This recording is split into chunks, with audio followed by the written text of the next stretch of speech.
Before we get started, I feel the need to remind you that the news arm of the BBC ran a quote unquote article on trans women containing misleading information and provable falsehoods, as well as platforming a woman who then went on to make a literal call for the genocide of trans women.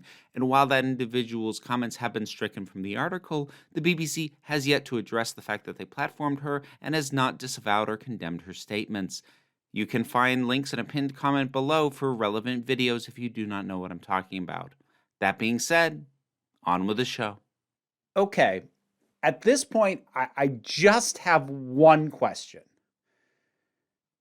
Out of all the plots currently going on, which one's the main one?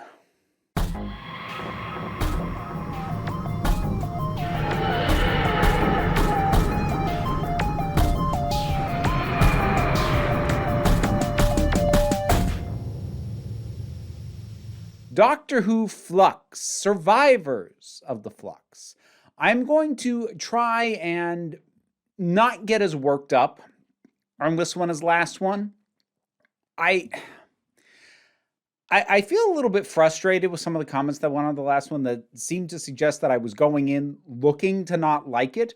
First of all, I'll point out I was actually quite hopeful for the previous episode because I'd liked War of the Sontarans, and Village of the Angels looked like it was going to be more standalone the way that was, and it was for about half the episode, and then it very much wasn't. But I don't feel like I'm doing that. I'm not enjoying it for the most part. That much is true, and I'm not going to suddenly pretend that my opinion isn't my opinion. But I will try and not get excessively negative on this, simply for the sake of just trying to find the good in it.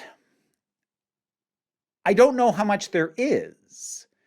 That's not to say that a ton of it is bad, but a lot of it is just kind of there. And that wasn't really a joke, that opening thing.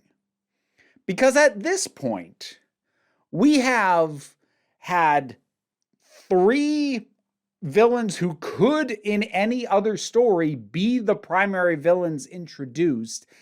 And we've got multiple storylines going on, and I don't know what one's the main one. Right now, the only thing we have an answer to is where the Flux came from and why, kind of. So I'm getting into spoilers right off. It's a serialized thing. Like I feel like you should know that, but there's your warning. So we now know the division created the Flux. And the Flux exists simply because the Doctor existing in the universe as we know it throws the division's plans off too much in a very vaguely defined way. Something about the Doctor generating too much hope. No real explanation as to why that is such a problem, especially when the Doctor has not consciously been aware of how any of this impacts the division at all. But we now have a point of origin for the Flux. And we meet Tecteun, who was the person from Gallifrey who originally discovered the Doctor, with the Doctor being the timeless child. So everyone who put forth the theory that the Master was lying in that entire thing, that's now gone. I always assumed that that was never going to be the case, simply because it negates the entire use, or whatever the use was supposed to be, of the timeless child reveal. If the next time it comes up, you're just going to go, no, that wasn't real. That's the definition of a plot cul-de-sac. It went in a circle, but ultimately ended up going nowhere. So I didn't think that was going to be the case. And we now know it isn't. That having been said, it still hasn't gone much of anywhere, because you bring in someone who you play like a big deal, someone who we don't really know, has only ever been talked about before, that the score and the framing of the show makes out like it's a big deal, and then kills by means of what looked like the initial primary antagonists, which was Swarm and Azul.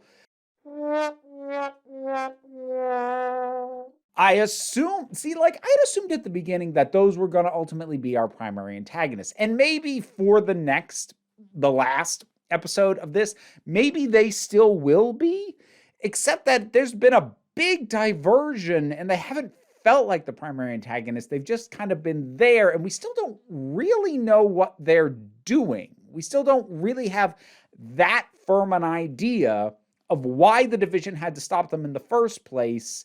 It's all been done in very vague terms. Like, we know that they were a threat to the planet Time, but we don't really know why or what that meant or what they were hoping to accomplish. It's all been dealt with and talked about in very broad, very vague terms. But because they killed Tecteun, which, at least for me, carries very little impact, because while this is a character who was talked about before, it was effectively only one time before. It's somebody who I don't have a lot of investment in. But they kill her. So I guess now they're the primary antagonist by default, except the Flux wasn't created by them. So it's just happening at the same time, at least as presented so far, by sheer coincidence. The Flux is happening at the same time. They are getting out at the same time as whatever the heck the Grand Serpent is. Which is another thing. This is another character that in most other stories I would assume to be the primary antagonist. Except here, he's just layered in with everybody else. And I don't know how he ties into anybody else, if he does at all. They have tied him into the Sontarans, who I thought we were done with. I don't necessarily have a problem with them coming back. I liked War of the Sontarans, but suddenly they're coming back, which is one more thing that this finale is going to have to deal with. So honestly, the question for me at this point is less, how is this last episode going to possibly tie all these loose ends up? And more, how many of these loose ends is it either not going to bother tying up at all, or is it going to kick to address in the next couple of specials that we know Jodie Whittaker is doing before she actually leaves the part? All right, let me put it this way. If the last episode of Doctor Who Flux attempts to tie up all of the loose ends and unanswered questions that currently exist about the Doctor, about the Swarm and Azul, about the Grand Serpent, about what Division is doing, about the Joe Martin, the Fugitive Doctor, about how the Sontarans are going to be dealt with once they come back up. If it's going to address all of that, then it's not really going to have much of an actual plot. It's going to be an exercise largely in narrative loose end tying, and I would be shocked if there is much of an actual plot to it outside of that. The episode I tend to reference for that kind of thing is The Big Bang, which a lot of people like, and I don't. I like the Pandorica Opens very much. I don't like The Big Bang. This was the series 5 finale with Matt Smith.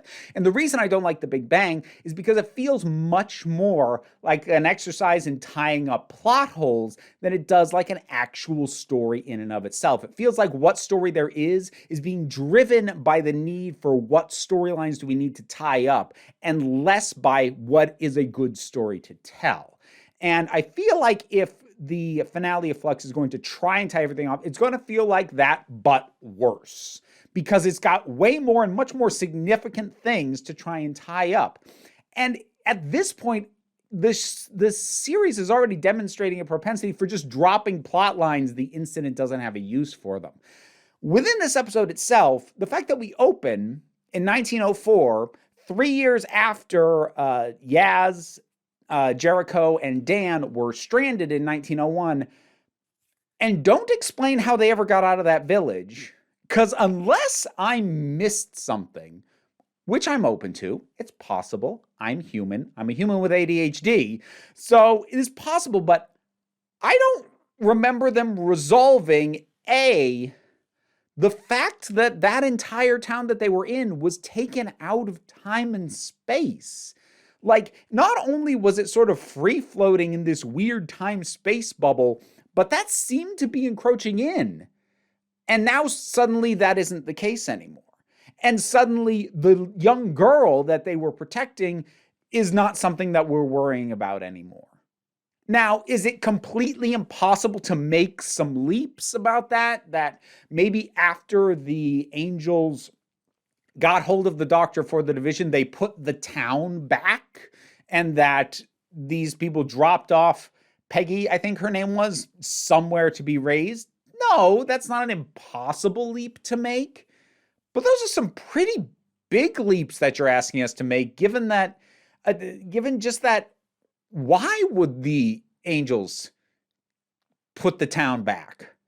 I mean, they were reveling in their own cruelty by the end there. They made clear they like to mess with people. So it's not like they're the type who would just put everything back the way it was once they got what they wanted. They would have kept messing with them. At least that, to me, makes more sense to the characterization we were given than just they put it back. And while I don't necessarily have a problem with leaping forward if the things that we're leaping past are the natural, logical things that, like, okay, well, we definitely know that this would have happened in the interim, so it's fine. There are ways to make a leap forward in time work on that basis, but I don't think it does in this case, because we're just leaping over massive questions of how are you even alive right now? And I don't think you can really just gloss over what happened to that little kid. And we got through the episode and I was expecting some tossed off conversational line between Yaz and Dan and Jericho, just noting something, explaining something. And honestly, I might have been okay with that. I've said in the past that I actually appreciate often, if something isn't really worth devoting a ton of time to, a tossed off line, even a casual one, to just cover the hole real quick to make it clear that, yes, we understand that this is a thing. This is our Band-Aid over it. Let's move on because it's not that important. I'm totally fine with that as a practice, but we don't even get that. We don't even get an acknowledgement that, what the heck happened? How did we get here? And the errands that the Doctor has them running on feel, well, first of all, they feel like busy work. And they feel kind of arbitrary. Like, the Doctor makes a wild guess that various people, cultures, whatever, would have somehow picked up a psychic essence to know when the world's gonna end. Which, okay, I guess. I don't know. I don't know why as a plot point I don't like that. Like, I honestly don't. Something about that I just don't like. Maybe it's too close to just prophecy in general, and I don't like prophecy and fated outcomes and stuff like that. Maybe it's just brushing up too close to that. I will say that when they went up the mountain to meet the seer, that was cute. I did like that, and I like the idea that he's just happy to mess with people because he sees people so really. Like, this is my chance to mess with people, so I'm just gonna mess with you a little bit. I kind of liked him, and performance-wise, Yaz and, well, Dan feels very backgrounded in this. Although I still like the little bit of ribbing that he and Yaz give each other over their respective hometowns. I do like that. I still like Jericho as a general presence. Vinder has now just ended up being captured, and now he's just in passenger with everybody else. And until we get a resolution on that, like, and also, why did passenger collect, what was her name, Diane? The woman that Dan was supposed to meet with. Why did Swarm and Azul go out of their way to capture her? Because that is kind of way out of their way. And I'm not saying there isn't necessarily a reason, but that's one more thing to add to the pile of things one would expect to get tied up in the finale. I just don't know how there's going to be room for plot anymore. And now we've obviously planted this thing of the watch that holds Time Lord's past and essence, which isn't working exactly as we know it to, because up to this point, that has been associated with the Chameleon Arch, which completely rewrites Time Lords into not even being Time Lords anymore. And it's not just memories, it is the entire Time Lord essence. Because it's not just like the way it's been depicted up to now is that watch doesn't just hold their memories. They're not even Time Lords. So, like, they're human. They could die as people until they get that essence back. So now it's being used just to house memories, which, I mean, I could buy, you modify it to just do that, I suppose. But theoretically, the Doctor's going to get all her missing memories back next episode, one way or another. So that's a whole other bunch of stuff to cover. Like, the next episode is going to have to find a way to juggle dealing with the events of the Flux, trying to undo it, presumably, whatever the heck the Grand Serpent is doing and why. Again, if people picked up why he what he's trying to accomplish and why he matters to this story, I haven't caught it. And so there's that to deal with. There's Azul and Swarm and Passenger and whatever is going on there. So now we finally tied in, I forget his name, I'm sorry, the guy digging all the tunnels. And so he was digging these tunnels and connecting to other worlds. Did he just know to do that? Is that something we can expect to get answered? Or is that just going to get glossed over, like the fact that Dan Yaz and Jericho got out of the town? I'm not even that upset at this point. I'm just perplexed. And I keep coming back to the same thing. If this is meant to be a continuous story, which of these stories is the main one?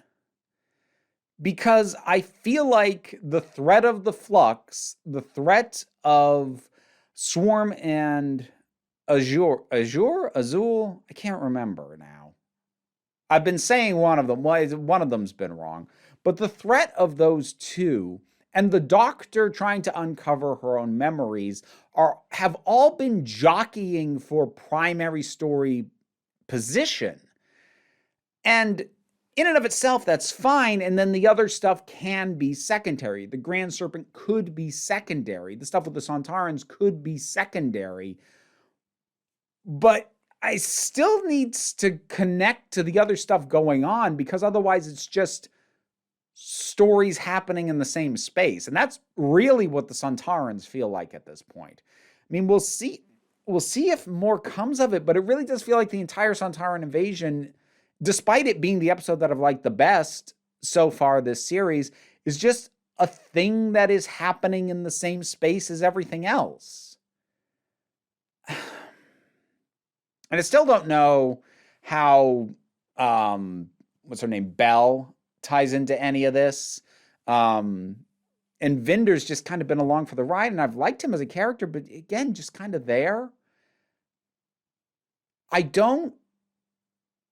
this point, I don't understand why all of these plot threads are occupying space in the same story. And I don't know how one less than 60-minute episode is going to be able to pull them all together when their connections have been so tenuous for 5 episodes. I mean, I honestly don't know. Will it pull them all together? I hope so. But I have a hard time envisioning how. I guess we'll find out next time. The whole thing to me right now is, it's not even upsetting, it's just weird. I feel like any one of these things that are jockeying for primary story status could have supported a 6-episode connected series. But none of them are being focused on primarily. It's jumping between them and doing things that the show is making seem like they're momentous, like Tecteun showing up, like there's this big musical sting, but all we've done is heard about you once, and now you're dead. Okay? I just don't know. Like, that's the phrase I keep repeating. I just don't know at this point. I'm not sure what it's doing. And with now killing off a character that, like, Chibnall introducing the idea of, and then physically bringing in, and then killing off Tecteun reminds me of the frustration I had with Moffat having Gallifrey go off into this little pocket dimension and implying that it will take the Doctor ages and ages and ages to find it. And then having Gallifrey show up again in a story that isn't actually about finding Gallifrey again. Hellbent in that case. And my frustration with, okay, you set this thing up and then you like toss away the payoff as if it was a plotline you didn't want to deal with. I'm feeling that with this Tecteun thing with Chibnall, but Chibnall's doing it in an even tighter and more compressed space of time than Moffat did it.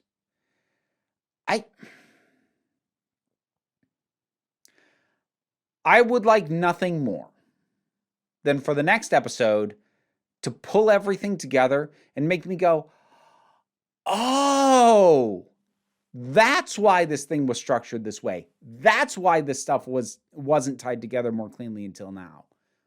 And to be fair, I've had shows surprise me that way before. I've had shows pull off stuff that I did not think it was possible to pull off and find ways to do things that I didn't think of. I don't claim to be that amazing a writer. A good professional team of writers or an individual writer should be able to think of better things than I can and think of solutions that I can't. So I am still gonna hope for that. But the reality still is I don't know if I could see any writer pulling together all these threads in one episode. Which brings me back to what I said before. I don't think the question is how does he tie all this off? The question is how many of these plot threads just get dropped and ignored and or punted to be dealt with in the specials. I think there's only so many times you can do that. So many times you can promise major answers and then kick the can down the road. I think you can only do that so much. I don't know. We'll be back in a week. We'll see. Yeah, that's kind of all I've got. Survivors of the Flux. What did people think about this? Whatever your thoughts are, positive, negative, whatever they are, drop something down in the comments. Let's talk about it. Like, share, subscribe. I have a Patreon. That is how I pay the bills, and it keeps this entire operation up and running. Any amount you are able to help is greatly appreciated. No big pressure, though. I do my best to try and keep things relaxed around here. And ultimately, at the end of the day, you are the council, and I'm just running the meetings. So until next time, this council is adjourned. Hey, if you're sticking around through the credits, might as well hear some names read out. My Patreon helps support this, and in particular, I want to thank Raven McBain, Bookworm, MJ, Tracy Scrabbit, Vincent Paul Bartolucci, Kaylin Schwartz, Edalyn, Robin Moore, Ross Schultz, Shayla Gourlay. Want to hear me mispronounce your name? Check out the rewards on the Patreon.